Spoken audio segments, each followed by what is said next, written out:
السلام علیکم ورحمۃ اللہ وبرکاتہ۔ آج کی اس حدیث میں ہم جس اہم حدیث کو ذکر کرنا چاہ رہے ہیں اسے امام بخاری رحمۃ اللہ علیہ نے اپنی صحیح میں ذکر کیا ہے۔ حضرت عمر رضی اللہ تعالیٰ عنہ سے روایت ہے، رسول اللہ صلی اللہ علیہ وسلم فرماتے ہیں انما الاعمال بالنیات وانما لکل امرئ ما نوى، تمام کے تمام اعمال کا دار و مدار نیتوں پر ہے اور ہر شخص کے لیے اس کے عمل کا انجام اور صلہ اسی کے مطابق ملے گا جس کی اس نے نیت کی۔ اس اہم حدیث میں اس بات کی طرف اشارہ کیا گیا ہے کہ ہمارے اس دنیا میں، یہ دنیا جو کہ ہمارے لیے آزمائش اور امتحان کی جگہ ہے، اس دنیا میں کیے ہوئے تمام کے تمام اعمال، چاہے وہ چھوٹے ہوں یا بڑے ہوں،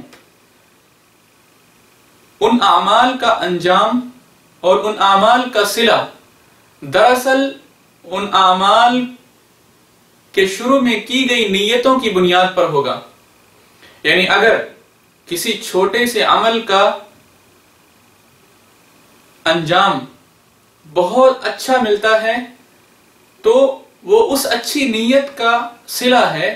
جو اس طرح سے کی گئی جس طرح سے اللہ اور اس کے رسول کی خوشی اور رضا ہے۔ اور اگر کسی بڑے سے بڑے بھی نیک عمل کا اچھا انجام نہیں نکلتا ہے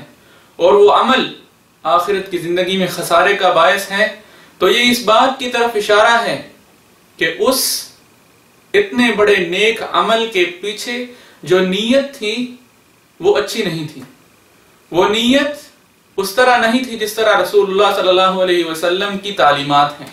جس طرح اللہ کی رضا اور اس کے رسول صلی اللہ علیہ وسلم کی رضا اور خوشی ہے۔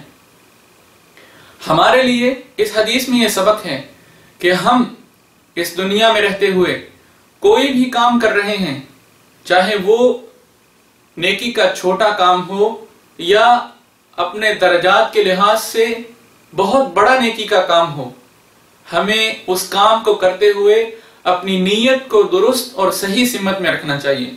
یہی ایک ذریعہ ہے جس کے ذریعے سے وہ ہمارا اچھائی اور نیکی کا کام ہمارے لیے فلاح اور کامیابی کا باعث بن سکتا ہے، ورنہ اس کے برعکس چاہے کوئی نیکی کا کام کتنا ہی بڑا کیوں نہ ہو، لیکن اگر اس کے پیچھے کی ہوئی نیت اچھی نہیں ہے اور اللہ اور اس کے رسول کی مرضی اور منشا کے مطابق نہیں ہے، وہ کام سوائے خسارے اور نقصان کے کوئی نتیجہ نہیں لا سکتا۔ اللہ تعالیٰ سے دعا ہے کہ اللہ تعالیٰ ہمیں اور آپ کو اپنے تمام کاموں میں ان کی نیات کو اسی طرح ڈھالنے کی توفیق نصیب فرمائے جیسے اللہ اور اس کے رسول کی مرضی، خوشی اور منشا ہے۔ السلام علیکم ورحمۃ اللہ وبرکاتہ۔